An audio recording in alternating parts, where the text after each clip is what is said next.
I still remember the exact words he said, and the way his lips twisted when he said them. "You're done here, Mark. Pack your things and get out." Just like that, 20 years of my life thrown in the trash, like I was nothing. 20 years of loyalty, sweat, missed birthdays, anniversaries, and moments with my family, all sacrificed so his empire could shine. And in return, a cold stare across his oak desk and a letter already typed, signed, and waiting for me. I couldn't even breathe. My throat locked up, my palms turned cold, and my ears rang so loudly that I barely heard him continue. "Don't make this harder than it needs to be. Security will walk you out." Security. As if I were a thief. As if I hadn't built half of what he was standing on. My heart hammered so hard I thought it would explode, but I managed to steady my voice enough to ask, "Why now? Why after everything I've given you?" He just smirked. "Because I don't need you anymore." But what he didn't know, what no one in that building knew, was that I held something, a secret buried deep enough that if revealed, it would not just bring his empire crashing down, it would put him in handcuffs, a secret I had carried quietly for 20 years. And as the guard stepped forward, one of them reaching for my arm, I felt something stir inside me that I hadn't felt in a very long time. It wasn't fear. It was fire, because the man who just tried to bury me didn't realize he was already standing on a grave, his own. But before I tell you how I brought him to his knees, let me tell you who I am and why this story is as much about my family as it is about me. My name is Mark Sullivan. I was born and raised in Ohio. My father was a truck driver, my mother a nurse who worked double shifts most of her life. They were good, hard-working people who never had much, but they had each other, and they gave me something no money could buy: grit. I carried that grit with me through everything, even when life knocked me down more times than I can count. I married young, too young some might say. Her name was Emily. She had this laugh that filled a room, and these hazel eyes that could see right through me. We had 2 kids, Lucas and Emma. They were my world. And yet, for 2 decades, I missed too many of their milestones, birthdays, even school plays, because my boss, Richard Hale, always found a way to remind me that his company needed me more than my family did. Richard was a wolf dressed in a silk suit. He started with nothing, or at least that's the story he told investors. But I know better. I was there at the beginning. I saw where the first million came from. I saw the blood on the money lawn before it turned into the gleaming skyscraper with his name on it. And the moment I saw it, I made a choice that would change my life. I kept proof. At first, it wasn't about revenge. It was insurance. I knew men like Richard didn't stay loyal. I knew one day he'd show me the same mercy he showed anyone who crossed him, none at all. And when that day came, I needed to be ready. Still, over the years, I convinced myself I'd never use it. I was making good money. My family was taken care of, and all I wanted was to ride it out until retirement. I swallowed every insult, every late-night phone call, every moment Richard made me feel small, because I thought if I kept my head down, I'd be safe. But life has a cruel way of teaching you lessons when you least expect it. It all started 6 months before that day in his office, when Emily was diagnosed with cancer. The bills piled up fast, and I begged Richard for time off to take her to treatments. He gave me 1 week. One. Then he started calling me in at night, making me choose between her and my job. I remember holding her hand in the hospital bed, watching her smile at me through the pain, and thinking, I can't lose this job.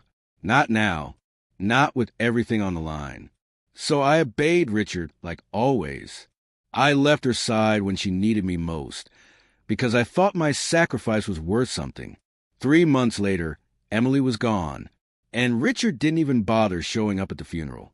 He just sent a card signed by his secretary, a generic Hallmark card. That was the moment the ground cracked beneath me, though I didn't realize then just how deep the fall would go. After Emily's death, I poured myself into work. It was all I had left.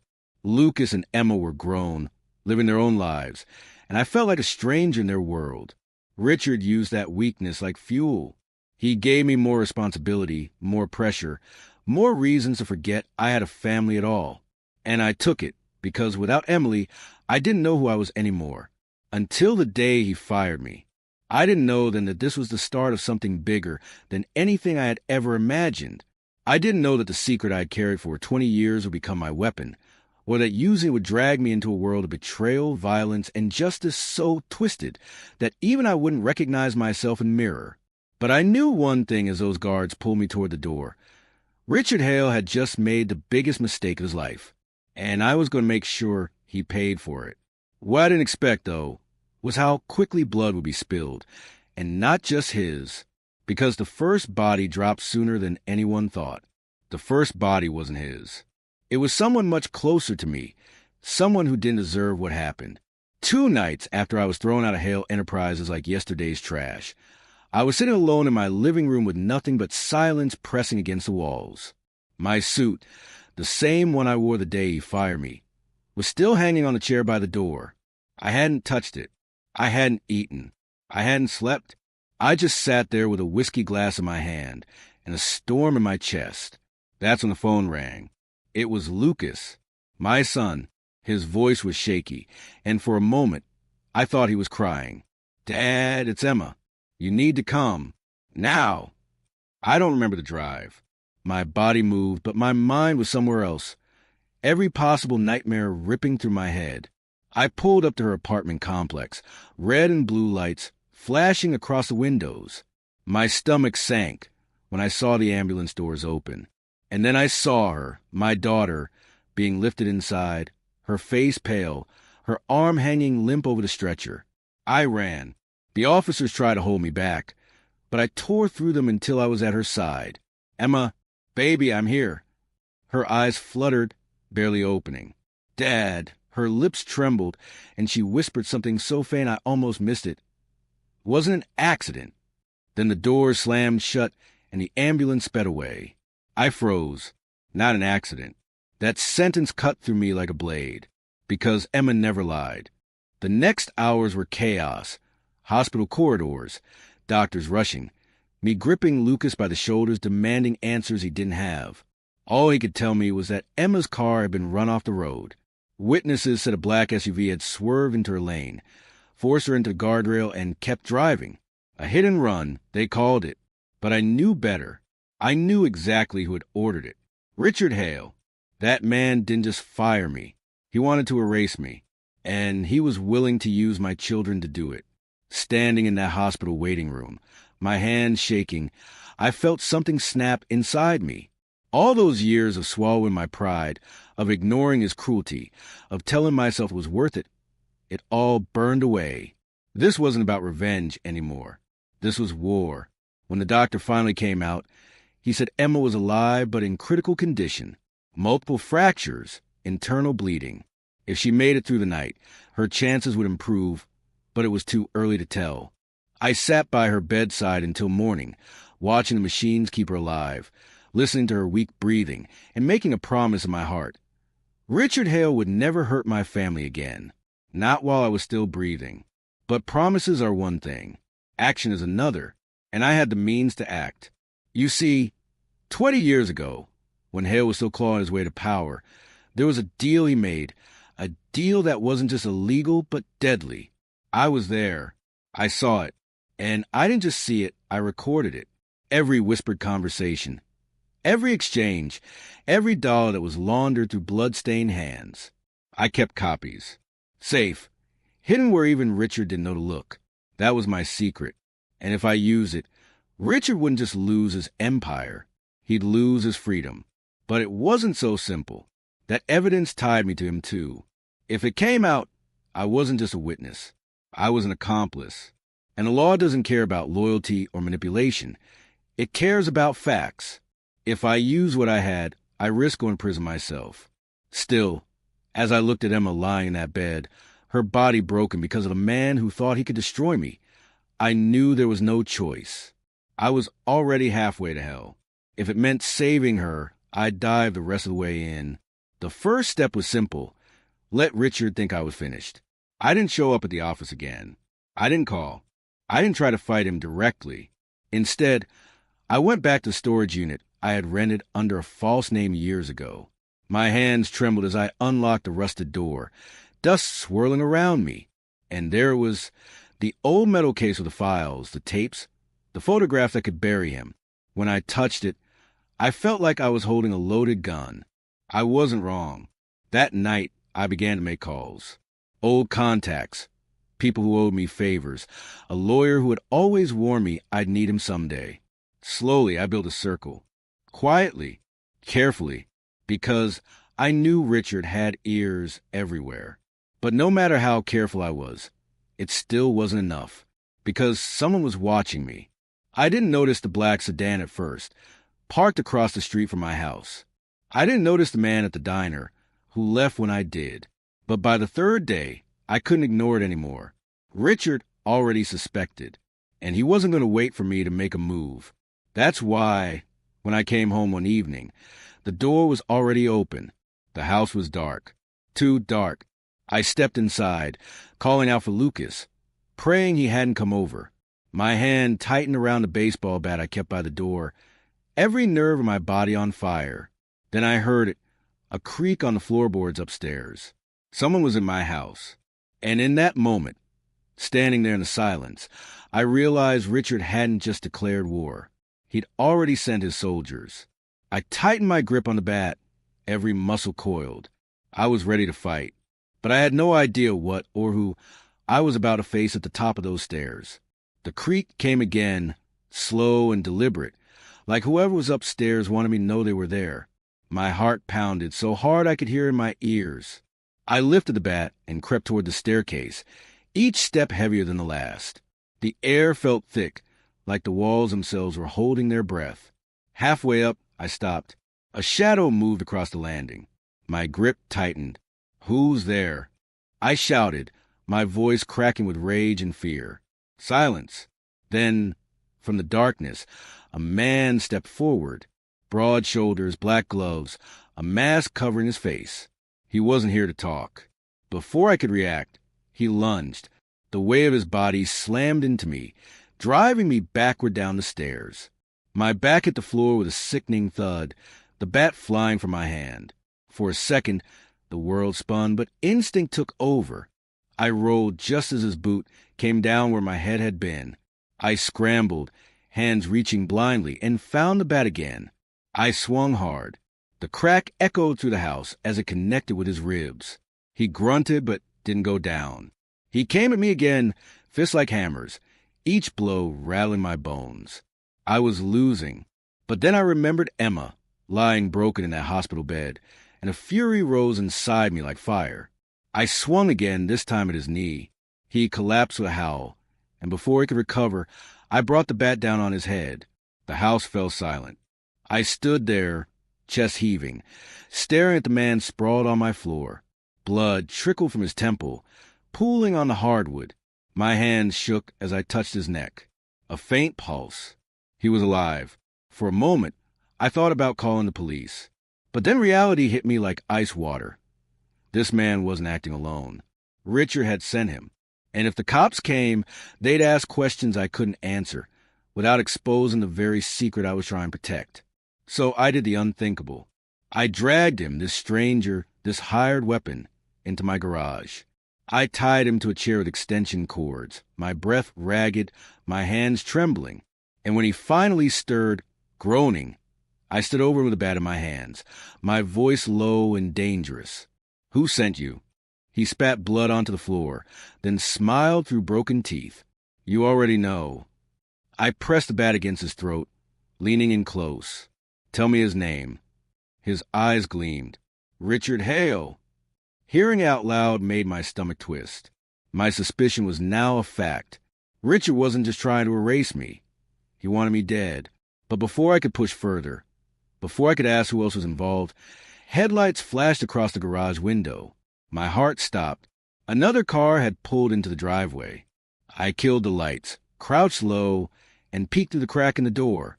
It was Lucas, my son. Panic surged through me. He couldn't see this.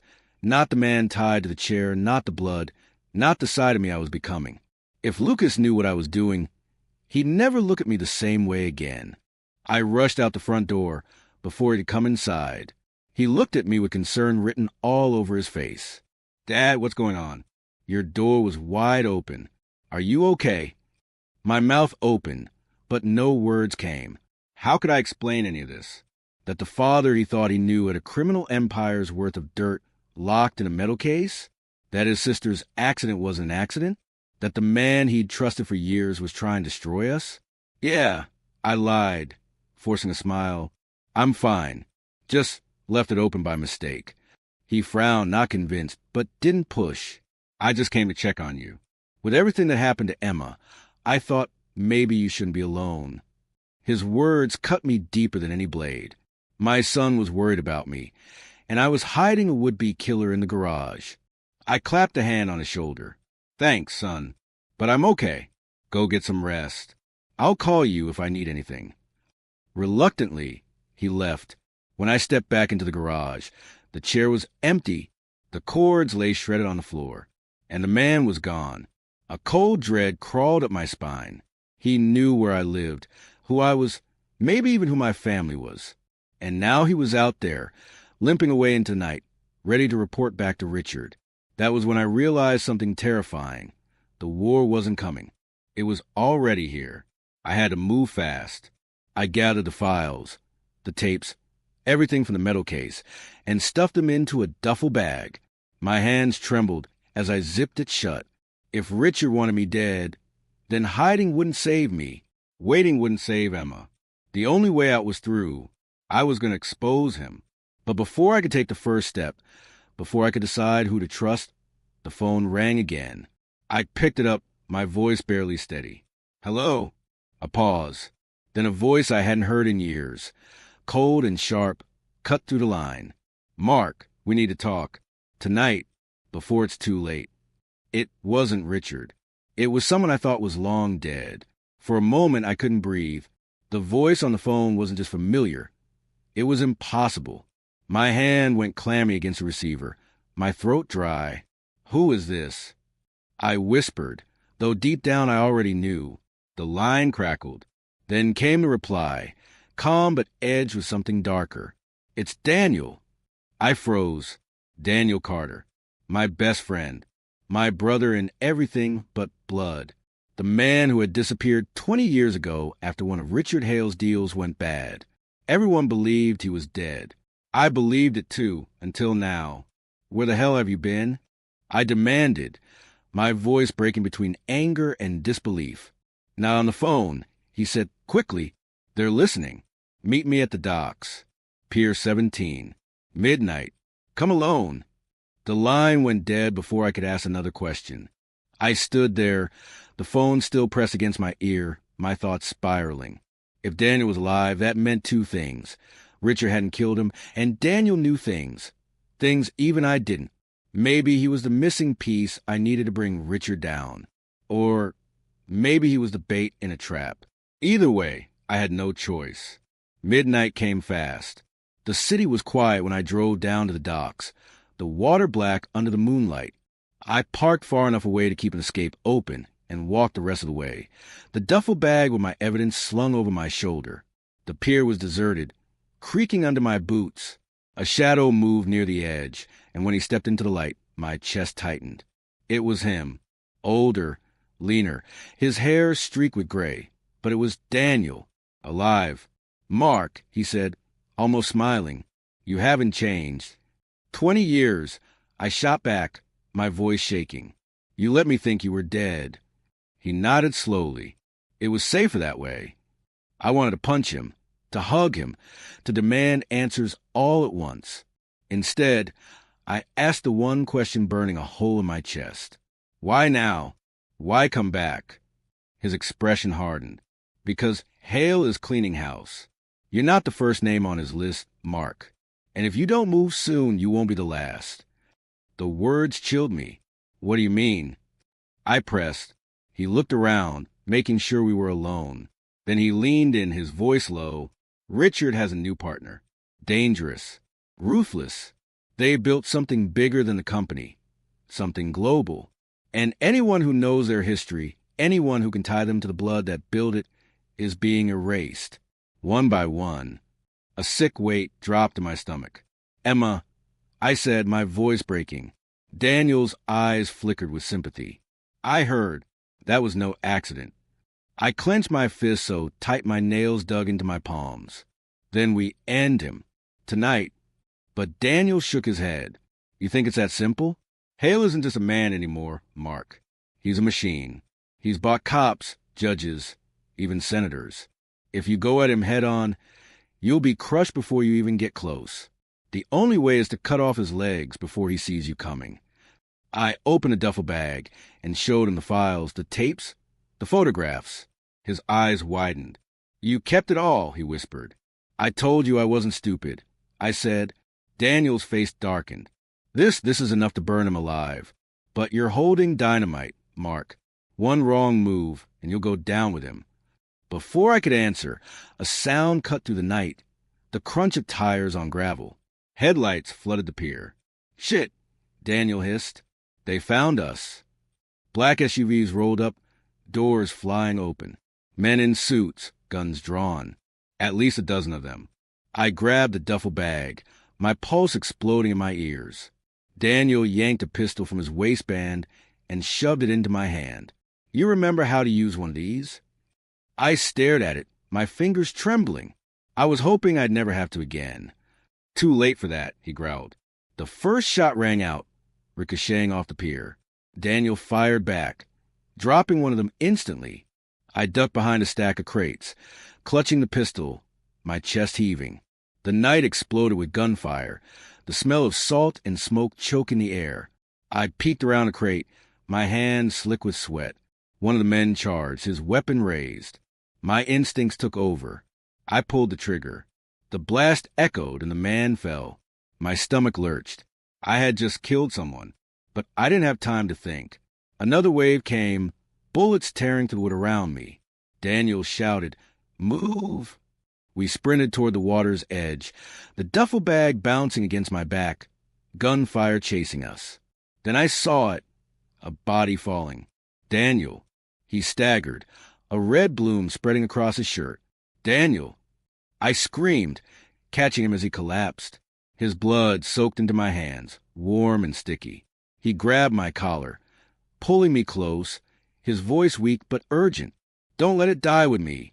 Finish it, Mark. Finish him. Then his eyes went still. For the second time in my life, I lost him. Rage swallowed the fear in my chest. I turned, pistol raised, firing blindly into the night until the gun clicked empty. The men closed in, their shadows stretching longer with each step. And that's when the sirens wailed. Police cruisers flooded the pier, red and blue lights flashing. The gunmen scattered like rats, some diving into the SUVs, others vanishing into the dark. I stood there frozen, Daniel's body in my arms, the empty gun still in my hand. Then I heard it. Dropped the weapon, hands in the air. The police. But their eyes weren't on the fleeing gunmen. They were on me, and in that moment, I realized exactly what Richard had done. He hadn't just sent killers after me. He had framed me, and now, as the officers closed in, guns pointed at my chest, I knew my fight for survival wasn't just against Richard anymore. It was against the law itself. The red and blue lights painted the pier like a nightmare carnival. My ears still rang from gunfire, but the shouts of the officers cut through the haze, sharp and unforgiving. Drop the weapon. Now! I froze. Daniel's blood was all over me, his body still warm in my arms. The gun felt like it weighed 1,000 pounds. My mind screamed, I'm not the enemy. But all they saw was a man standing over a corpse with a weapon in hand. Slowly, I let the pistol clatter onto the wood. My hands went up, shaking. I didn't do this. I rasped, "You've got the wrong." "On your knees," one barked, his weapon aimed square at my chest. I lowered myself onto the planks, my knees slamming hard. In seconds, they were on me. Cold metal bit into my wrists as the cuffs snapped shut. One of them yanked me to my feet and shoved me toward a cruiser. I stumbled, trying to look back at Daniel. But all I saw was his body disappearing under the blur of lights. The ride to the station was a blur. My thoughts tore in every direction. Richard had planned this perfectly. The attackers vanished into the night, while I was left holding the smoking gun. It was his move against me, and it was brilliant. too brilliant. Inside the precinct, they threw me into an interrogation room. Bare walls, a single metal table, a mirror that I knew was one-way glass. Hours passed, or maybe minutes, I couldn't tell. My clothes were stiff with blood. My wrists ached from the cuffs. Finally, the door opened. A detective walked in, tall, thin, with a mustache that looked 2 decades out of date. He sat down, dropped a file on the table, and studied me like I was already guilty. "Mark Sullivan," he said slowly. "You want to explain what the hell happened at the docks tonight?" I leaned forward. "What happened? I was ambushed. Men with guns. At least a dozen of them. They killed my friend, and they would have killed me if the police hadn't shown up." He opened the file.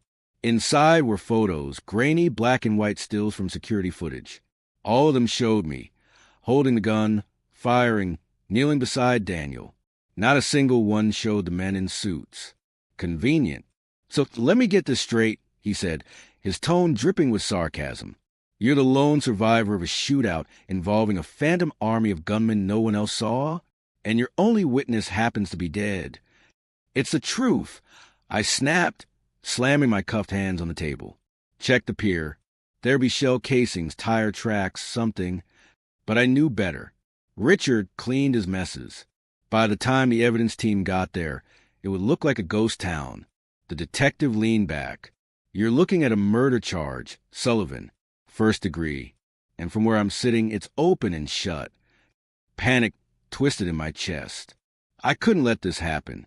If I went down for murder, Richard won. Emma would never get justice. Daniel's death would be for nothing.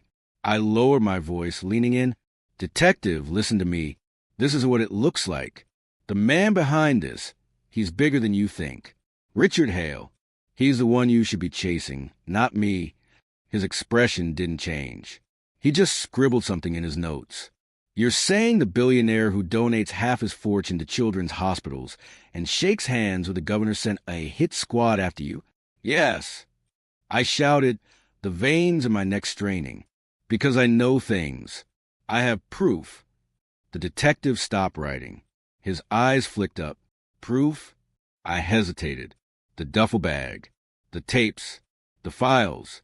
They were still in my car, hidden under the seat. If I told him, maybe I could turn this around. But then I saw it, a tiny twitch in his face. Not much, just enough, and it hit me like a brick. He already knew. The detective wasn't confused. He wasn't skeptical. He was on Richard's payroll. If I handed him that duffel bag, it would disappear forever. My only weapon would be gone. I leaned back, forcing my face blank. "Forget it. I was wrong. I don't have anything." His mouth curled into a thin smile like he'd just won. That's what I thought. They processed me like an animal. Fingerprints. Mugshots. The works. Then they shoved me into a holding cell. Cold concrete pressing against my back as the bars clanged shut. For the first time, the weight of it crushed me. I was trapped. Emma was fighting for her life in a hospital bed. Lucas didn't even know I was here. Daniel was gone, for real this time. And Richard? He was probably sitting in his penthouse, sipping whiskey, already celebrating the end of Mark Sullivan. But Richard underestimated me. I still had the duffel bag. And I wasn't done yet. Hours bled into days. My court hearing came fast, the judge refusing bail because I was a flight risk. They were moving me toward trial like it was already decided. The newspaper splashed my face across the front page. Corporate executive arrested in dockside murder. But then, on the third night in that cell, something happened I didn't expect. A guard slipped me a folded note with my dinner tray. He didn't look at me, didn't say a word, just walked away. My pulse jumped as I unfolded it under the dim light. 7 words, scrawled in hurried handwriting. "If you want to live, trust me." No signature. No explanation. I read it over and over, my hands shaking. Someone on the inside wanted to help me. But who? And why now? Before I could make sense of it, the lights in the cell block flickered, then went out completely. And in the darkness, I heard the sound of footsteps. Steady, getting closer. Then the lock on my cell clicked. The door swung open, and a shadowed figure stepped inside. The cell door creaked open, and for a heartbeat, I thought my mind was playing tricks on me. The figure stepped inside, cloaked in the dark, moving with purpose. My instinct screamed trap, but something about the way they moved, silent, deliberate, told me this wasn't an ordinary guard. Then the whisper came, low and urgent. "Get up, Mark. We don't have time." The voice was female, sharp, confident, not someone I recognized. I hesitated, my muscles tensed, ready to fight or run. "Who the hell are you?" "No questions," she snapped, tossing something onto the bunk. "A black hoodie. Put that on. If we don't move now, you'll never walk out of here alive." My heart thudded. This could be another of Richard's games, a setup to finish me off quietly. But the note in my pocket said, "Trust me." And right now I didn't have a choice. I pulled on the hoodie. She grabbed my arm, her grip surprisingly strong, and guided me out into the corridor. The emergency lights flickered faint red, casting everything in shadows. Somewhere in the distance, alarms began to wail. We slipped past cells where other inmates stirred, shouting questions, pounding on bars. But no guards came. The whole block felt abandoned. "What did you do?" I hissed. "Created a distraction," she replied flatly. "Fire in the east wing.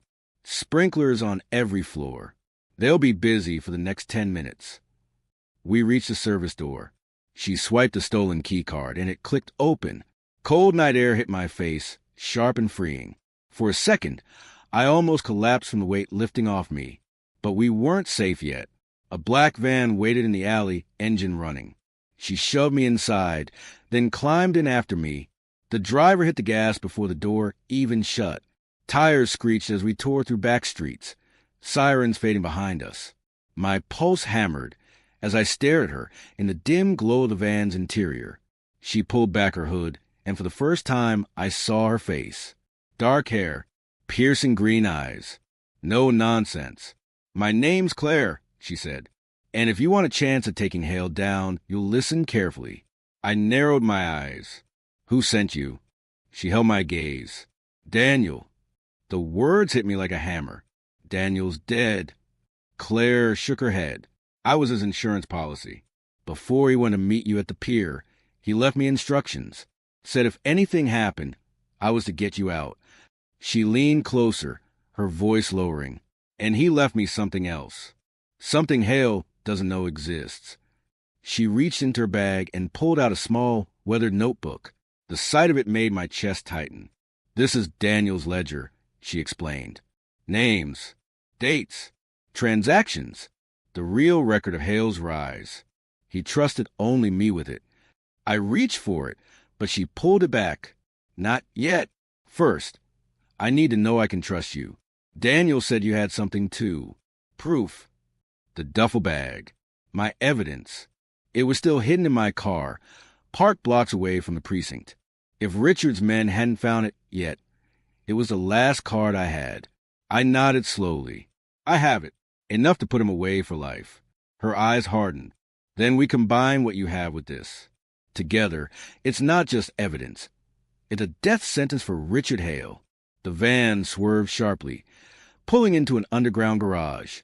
The driver killed the lights, parking deep in the shadows. Claire turned to me, her face deadly serious. "Listen, Mark, Hale knows you're out now. That means he'll burn the world to find you. He'll come after your kids, your friends, anyone he can use to break you. If you want to end this, there's no going back. You understand?" I thought of Emma, broken in that hospital bed. Lucas, worried sick, not knowing the storm his father was dragging him into. Daniel, lying dead on that pier. My chest tightened until I could barely breathe. "I understand," I said, my voice like steel. "Good," Claire replied. She handed me a burner phone. "You'll hear from me when it's time. Until then, disappear. Stay quiet. And Mark, don't trust anyone." Before I could answer, the driver opened the van door. "We're here." I stepped out into the shadows of the garage, the cold night wrapping around me like a warning. Claire and the driver vanished back into the dark, leaving me alone. For the first time in days, I was free. But freedom felt heavier than the cell I just left, because now it wasn't just survival on the line. It was war, and the next move would draw blood one way or another. I didn't know then just how much blood, because by morning, Richard Hale's first victim would make headlines, and it wouldn't be a stranger. It would be someone I loved. The news broke at dawn. I sat hunched in a dingy motel room, staring at the flickering TV, the duffel bag of evidence at my feet. The headline carved itself into my chest like a blade. Local man found dead outside home. Victim identified as Lucas Sullivan. My son, my boy, gone. I dropped to my knees. The air ripped out of me. Rage, grief, and guilt crashed like a tidal wave until all I could do was scream into stale motel air, my fists slamming the floor until blood ran from my knuckles. Hale hadn't just hurt me. He had taken everything. Emma's life stolen in slow agony. Daniel, now Lucas. Richard Hale had declared himself God over my family's fate, and I was done kneeling. I called Claire. My voice was gravel, steady with the kind of calm that only comes when a man has nothing left to lose. It ends tonight. She didn't argue. She only said, then we make sure he burns. We struck after midnight. Hale's mansion sat on the hill, lit like a fortress, armed guards patrolling with rifles. It didn't matter. I wasn't sneaking in. I was tearing the gates down. We came in with fire. Literally. Claire rigged the fuel drums in the back of her van with makeshift charges. The gates exploded in a storm of flame. Steel twisting, men screaming as the inferno swallowed the front yard. I stormed through the smoke, pistol raised, my heart dead, my soul ablaze. The guards fired. I fired back. The first one's chest exploded in a mist, his body folding backward. Another drop was shot to the throat, gurgling as he clawed at the blood spilling between his fingers. They weren't men anymore. They were shadows between me and the monster I had come for.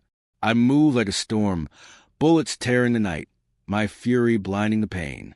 One charged me from the side. I swung the butt of my gun across his face, shattering bone, then drove the barrel into his mouth and pulled the trigger. His skull painted the marble walls crimson.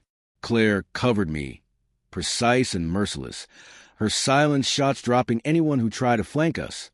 We cut a path through fire and blood, bodies falling in our wake.